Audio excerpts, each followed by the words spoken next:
আসসালামু আলাইকুম। আপনারা সবাই কেমন আছেন? আমি আল্লাহর রহমতে আলহামদুলিল্লাহ ভালো আছি। আপনারাও ভালো থাকেন, আমি সেই দোয়াই করি।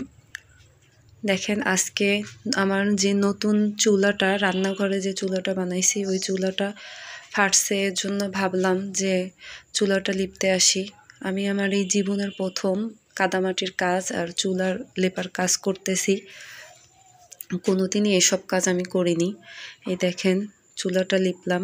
মেয়েরা পারে না এমন কিছু নাই, কথাই তো আছে যে রাধে সে চুলও বাঁধে।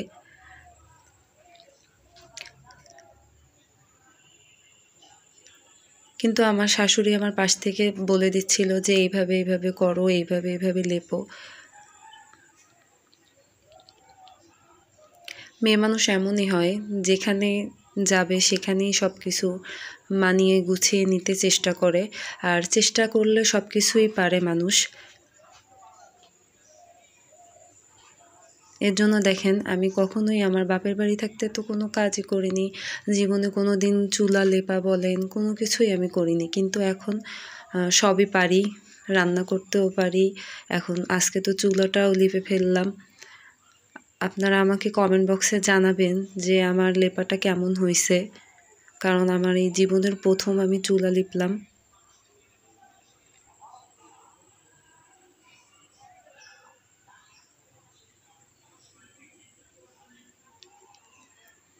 এই যে আগে মনে করেন কাদা মাটিটাকে আগে ভালোভাবে নরম করে নিছিলাম, তারপরে এখন নাতা দিয়ে লিপতেছি। অনেক ফাটে গেছিলো, এর জন্য ভাবলাম যে চুলাটা লিপিয়েই ফেলি, কারণ প্রতিদিন কি আর মানুষকে ডাকা যায়। এর জন্য ভাবলাম যে নিজেই করি, আর নিজের কাজ নিজে করাই ভালো। নিজের মনের মতো করে সব কিছু করা যায়। মানুষ দিয়ে করাতে গেলে তাদেরকে কিছু বললেই বলে যে এইভাবে না এইভাবে, এইভাবে না এইভাবে। এর জন্য এই দেখেন আমার চুলা লেপা শেষ। কেমন হয়েছে আমাকে জানাবেন কমেন্ট বক্সে। আর এই যে আবার রান্না করতে আমি চলে আসছি। ভাতের মধ্যে আজকে বেগুন দিয়ে দিছি, আর আজকে সব নিজেদের হাতের জিনিস দিয়ে ভাত খাবো। এটা লাল শাক, নিজেদের ক্ষেতের লাল শাক। লাল শাকটা আগে আমি সেদ্ধ করে নিছি, সেদ্ধ করে তারপরে ভালোভাবে সেদ্ধ করে নিয়ে নরম করে নিচ্ছি। আমরা এভাবেই খাই। অনেকে দেখা যায় যে ভাজা ভাজা ঝুরঝুরা খায়, কিন্তু আমরা একটু কাঁচা কাঁচা এভাবেই খাইতে পছন্দ করি।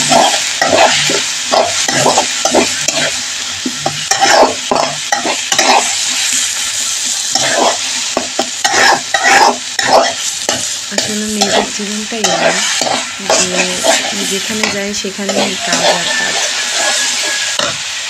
আর মেয়েরা মানিয়ে নিতে পারে। দেখেন এখন লাউ চিংড়ি মাছটাও আমি রান্না করে নিলাম। লাউ চিংড়ি মাছটা ভুনে নিয়ে তারপরে লাউটা দিয়ে দিলাম। এটা নিজেদের গাছের লাউ। এই যে আমার বেগুন ভর্তা হয়ে গেছে। কে কে বেগুন ভর্তা খেতে ভালোবাসেন আমাকে কমেন্ট বক্সে জানাবেন। আর আমার ভিডিওগুলো বেশি বেশি দেখবেন আর শেয়ার করবেন, আর আমার জন্য বেশি বেশি দোয়া করবেন। ভিডিওগুলো ভালো লাগলে লাইক করে দিবেন। আল্লাহ হাফেজ।